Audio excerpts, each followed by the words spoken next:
Hello friends, संयम UPSC में आपका स्वागत है। मैं वीरू चौहान। आज की वीडियो देश में जो हो रही घटित हरियाणा राज्य में मेवात एरिया में जो घटना हो रही है, जो हिंसा हुई है, उसके ऊपर है। मैं चाहता था इस वीडियो को स्किप करके कुछ और वीडियो पढ़ा सकता था, और मैं इस वीडियो को ना भी पढ़ाता था कोई दिक्कत नहीं थी। मेरा चैनल इतना बड़ा भी नहीं है, ना मैं इतना बड़ा भी एजुकेटर हो गया हूँ। फिर भी मेरा दायित्व बनता है कि इतनी बड़ी घटना को यूं ही निकल जाने देना ये बिल्कुल भी अच्छी बात नहीं है। और जिसने भी किया है उसकी शकल, उसका चेहरा, उसका नाम, या जिसने भी किया है उसको पता होना चाहिए किसने किया है। और इससे ये कभी भी लिंक मत करना कि जिसने किया है सभी लोग ऐसे हैं या जिसने नहीं किया सारे लोग बढ़िया हैं। इस बात को भी आप अपने ध्यान में रखना। इस वीडियो को स्टार्ट करते हैं, ठीक है। हरियाणा में जलाभिषेक जब पता है सावन का महीना चल रहा है, पावन महीना, पवित्र महीना, हिंदू रिवाज जो माना जाता है, इसमें भोलेनाथ को जल चढ़ाया जाता है, वो हमारा महीना चल रहा है अभी सावन का, ठीक है। और इस वक्त मैं पढ़ा रहा हूं तो ऐसा मेरे दिल में कुछ भी नहीं है कि मैं किसी के लिए कुछ गलत बोलना चाहता हूं या किसी धर्म को या किसी बात को नीचा दिखाना चाहता हूं। पर जो गलत है उसको गलत बताना मेरा दायित्व बनता है, मेरी जिम्मेदारी भी है। और मैं बड़े गर्व से कह सकता हूं कि जो गलत है उसको मैंने गलत कहा है। मैं किसी और की तरह बच के निकलना बिल्कुल भी नहीं जानता, ना मैं बच के निकलना चाहता हूं, ठीक है। आगे देखते हैं। हरियाणा में जलाभिषेक यात्रा पर मुस्लिमों का हमला, होमगार्ड समेत 2 की मौत। ये लोग गए, अभी कौन थे पता नहीं, पर 2 लोग की मौत हो गई है। क्यों? बस आपने हमला किया। क्यों? जलाभिषेक हो रहा था इसलिए। हरियाणा के नूह में सोमवार को जलाभिषेक यात्रा द्वारा वाहन फूके गए। ये देखो आप, ये जो वाहनों में आग लगाई गई वो, ठीक। उसके बाद दिल्ली से ज्यादा दूर नहीं है, 83 किलोमीटर दूर है। हरियाणा के मुस्लिम बाहुल्य, यहाँ पे मुसलमानों की संख्या है वो ज्यादा है नूह में, और पूरे मेवात में। नूह क्या है? मेवात का एक छोटा सा नगर है, ठीक। में सोमवार को मुस्लिम समुदाय के लोगों ने जमकर हिंसा की। वीप मतलब विश्व हिंदू परिषद, बजरंग दल व अन्य हिंदू संगठनों की ओर से निकाली गई जलाभिषेक, मतलब इसमें जल अर्पित किया जाता है भोलेनाथ को। यात्रा के दौरान दोपहर करीब 1:30 बजे मुस्लिम समुदाय के 200 से अधिक युवकों ने हमला कर दिया। उपद्रवियों ने पथराव करने के साथ कई राउंड गोलियां चलाई। इसमें होमगार्ड के जवान नीरज समेत 2 की मौत हो गई, जबकि 15 से अधिक लोग घायल हो गए। वीप मतलब विश्व हिंदू परिषद ने कम से कम 5 कार्यकर्ताओं की मौत और 100 लोगों के घायल होने की बात कही है, ठीक है। ये बात कही है। उसके बाद आगे देखते हैं। उसके बाद है उपद्रवियों ने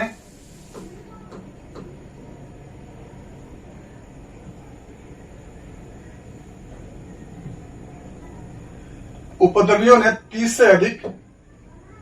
से अधिक वाहन फूंक दिए, मतलब 30 वाहनों को आग लगा दी।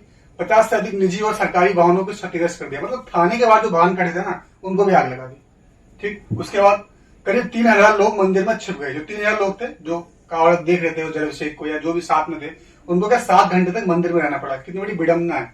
देर शाम तक हिंसा आसपास के जिलों में फैल गई। गुरुग्राम के सोना में भी अराजक तत्वों ने पथराव और आगजनी की। वहां पे फिर जवाबी कार्रवाई जो भी कुछ बनता है जिन लोगों का। मुख्यमंत्री मनोहर लाल ने नूह क्षेत्र में अतिरिक्त पुलिस बल तैनात किया, आदेश दिया। राज्य के गृह मंत्री अनिल विज ने स्वीकार किया कि पुलिस फोर्स को घटनास्थल पर जाने नहीं दिया गया, जिस कारण केंद्रीय गृह मंत्रालय के सहयोग से 3 कंपनियों को एयर ड्रॉप कराया गया ताकि फंसे लोगों को सुरक्षित निकाला जा सके। उन्होंने कहा कि जरूरी होगा लोगों को एयरलिफ्ट किया जाएगा। जिले में 144 धारा लगी हुई है, ठीक है। 144 धारा मतलब क्या लगती है? 4 से 5 से लोग ज्यादा इकट्ठा नहीं हो सकते। अभी इंटरनेट भी बंद है 2 अगस्त तक। अब जलाभिषेक करने के बाद यात्रा, अब इसकी रूट क्या था? अपने रूट पे चल रही थी यात्रा सिंगारकर मतलब जो गांव है वो सिंगारकर और जा रही थी। उग्र भीड़ ने नूह अनाज मंडी स्थित साइबर क्राइम थाने के अंदर बाहर खड़े 1 दर्जन से अधिक वाहनों को आग लगा दी। पुलिसकर्मियों ने भागकर जान बचाई। थाने ने उत्पात मचाने की भीड़ से नई दुकानों को लूटपाट की। पुहाना, ताबड़ू, नगीना, फिरोजाबाद, झिरका के बाजार बंद हो गए। ये सब बात है। उसके बाद ये बोला गया ये जो हिंसा थी सुनियोजित थी, मतलब पहले से ही इसको बताया गया था। ये मीडिया कटिंग है पेपर की, इसको आप पढ़ लेना। सीआईडी ने इंटरनेट मीडिया पर प्रसारित कई संदेश जुटाए जिनसे साजिश का पता चलता है। सीआईडी में बहुत सारे इसमें बोला गया है कि कुछ देर में नूह में इंशाअल्लाह, ऐसा वर्ड बोला गया है। मोहम्मद साबिर खान ने लिखा है कि मोनू सोनू आजा, मेवात में तेरे स्वागत में ऐसी प्याज कुटेगी फिर कभी जुड़ नहीं पाएगी। अजहर इसाफ रानिया ने पोस्ट की कि मेरा सभी मेवातियों से निवेदन है कि भाई चालक हैं, जो भाई चालक हैं वो 31 जुलाई को मेवात में गाड़ी डंपर अपने लिए नहीं बल्कि इज्जत के लिए चलाएं। ये रीजन था। अब इज्जत के लिए चलाएं मतलब पहले से तो कुछ गड़बड़ थी नहीं, तो उसमें इज्जत वाली बात कहां से आई? मतलब आपका प्लान था, इसमें कोई दो राय नहीं है। सीआईडी ने खुद बोला। अभी रिपोर्ट पेश की जाएगी। 40-50 लोगों पर एफआईआर भी हुई है और वो लोग गिरफ्तारी भी की गई है। ठीक है, उसके बाद ये है हिसाब किताब। मनोहर लाल बख्शे, उन्होंने बोला कि बख्शे जाएंगे षड्यंत्रकारी, जान माल के नुकसान का दिया जाएगा मुआवजा। मुआवजा तो देगी सरकार, क्या करेगी? डीजीपी और सीआईडी चीफ ने डाला डेरा, केंद्र के 16 और हरियाणा की 13 कंपनियां तैनात है। केंद्रीय गृह मंत्रालय ने दी मतलब नू में और मामले में कैसे काम करना चाहिए उसको बताया गया है। ये नू की जनता, ये जो जले हुए वाहन है वो सारे नू में है। अब मैं आपको थोड़ा इसका सिनेरियो बताता हूँ। जो मेवात है ना, एक हरियाणा राज्य है, हमारे यहाँ से बहुत पास है। एक है भारत का हरियाणा राज्य, हरित क्रांति के लिए जाना गया था। और सब लोग जानते हैं कुरुक्षेत्र भी इसमें हुआ था, मतलब महाभारत का युद्ध भी इसी में हुआ था। वो कहा? कुरुक्षेत्र। ठीक। अब इसमें क्या है, एक जिला है मेवात। मेवात, ठीक। इसमें क्या है? नू। नू क्या है? एक नगर है, मतलब पंचायत है, जो भी मतलब शहर एक तरीके से मान सकता है। हरियाणा के अंदर मेवात है, मेवात के अंदर नू है। अब मेवात में जो 80% जनसंख्या है ना, वो मुस्लिम है, और 20% जनसंख्या, 20 नहीं सर 17-18,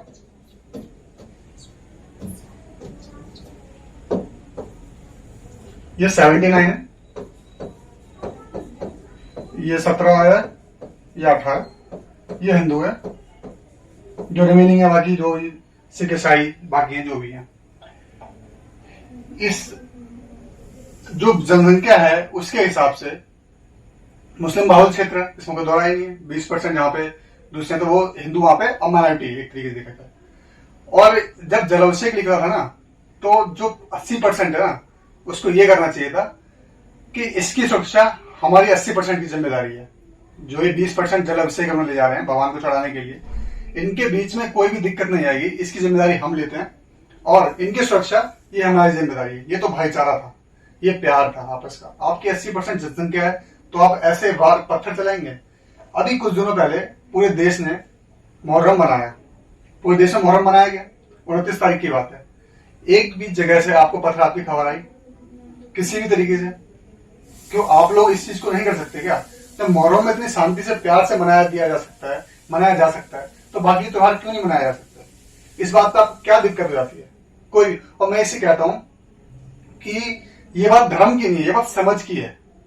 अब इसके देखना, जिन्होंने पथराव किया, जिसने ये दंगा करवाया, सब कुछ किया, उसके बाजार में लोग आएंगे, उसको बचाने के लिए लोग आएंगे, अदालतें खोली जाएंगी, अदालतों में केस लड़े जाएंगे, उनको बचाया भी जाएगा और पूरी कोशिश की जाएगी। ये तो इस देश के लोग हैं, इस देश के ऐसे ऐसे लोग हैं जो उग्रवादी रहते हैं, आतंकवादी रहते हैं, देश को अलग करना चाहते हैं, उनके साथ खड़े हो जाते हैं जाके। ये कैसी मानसिकता है, ये आपको सोचनी चाहिए।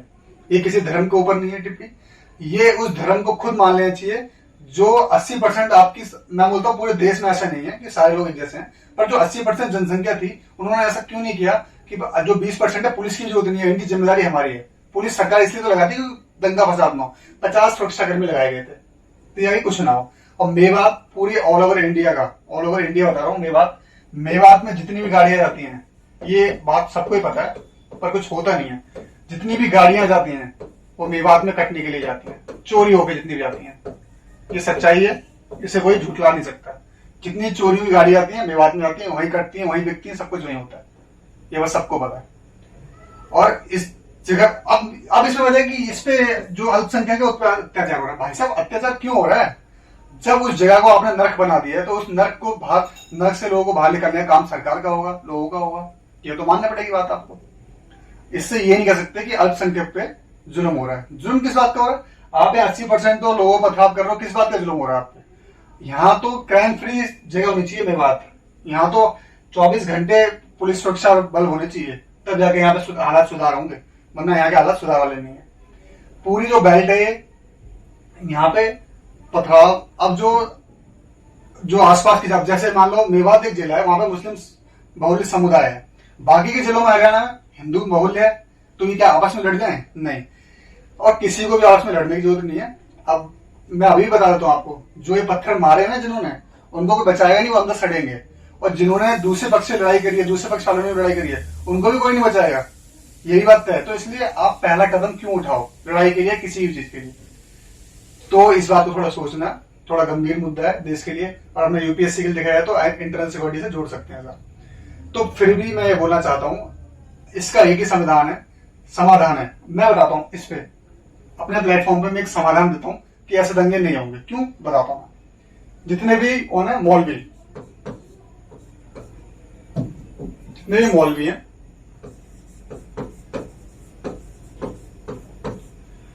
उन्हें क्या करना चाहिए, फतवा।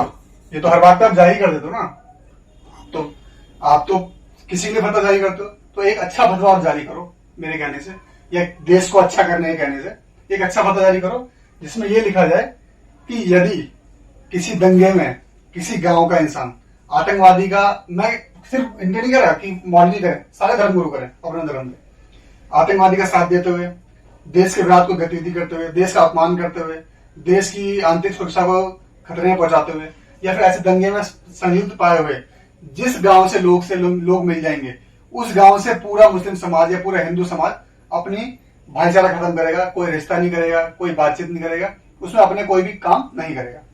अगले एक हफ्ते के अंदर रिजल्ट आना चालू हो जाएगा, ये दंगे फसाद कम होना चालू हो जाएंगे। पर आप ऐसा फतवा जारी नहीं करेंगे, पूरी तो इंडिया को पता है। ओवैसी, असदुद्दीन ओवैसी MP हैं, हर मैटर पे वो इंसान अपनी राय जरूर पेश करता है, हमेशा पेश करता है, पर जब ये मुद्दे आते हैं, इन पे कभी भी राय पेश करते हुए मुझे वो इंसान नहीं मिला। अभी ज्ञान वापी पे आज ही पेपर था, ज्ञान वापी पे उसने उसने पूरा ज्ञान दिया है। उसने बोला कि इंशाअल्लाह मस्जिद थी, मस्जिद रहेगी। ठीक है, उसकी बात है, संविधान का अगर इसको हटाया तो संविधान का, और इस बात पे नहीं बोलेगा वो बंदा। क्यों? उसको पता है कि मुझे कहां से वोट अपने लेने हैं, कहां से वोट मेरे खतरे में आ जाएंगे। तो इस बात को आप लोग भी समझो, पढ़ाई लिखाई पे जितने भी ज्यादा आ सकते हो आओ, इन चीजों को छोड़ो, वरना सरकार को छुड़वा ही देगी। पुलिस हमारी काबिल है, सेना हमारी काबिल है। आप ऐसे नहीं मानेंगे तो पिट पिटा के मानेंगे, पर मानेंगे जरूर। इस बात की पूरी खुली चुनौती है, आप कुछ नहीं कर सकते। छोटे मोटे उपद्रव ऐसे करेंगे आप, उल्टा नुकसान आपको भी है। जो आपके एरिया में जो आप 20% जो रह रहे हैं, 80% रह रहे हो ना, वो तो करके निकल लेते हैं, जो बाकी जगह फंस जाते हैं इंसान, उन पर दिक्कत आती है। आप लोगों के चक्कर में दूसरे लोग मारे जाते हैं, आपका तो कुछ जाता नहीं है। आपका चले भी जाएगा तो जाएगा, दंगाई को क्या जाता है, कुछ नहीं, उनको जेल काटनी है, उनके घर से लोग चले भी जाएंगे, कोई दिक्कत नहीं है। तो इस वीडियो को यही समाप्त करते हैं, और तब तक के लिए खुश रहिए। जय हिंद, जय भारत।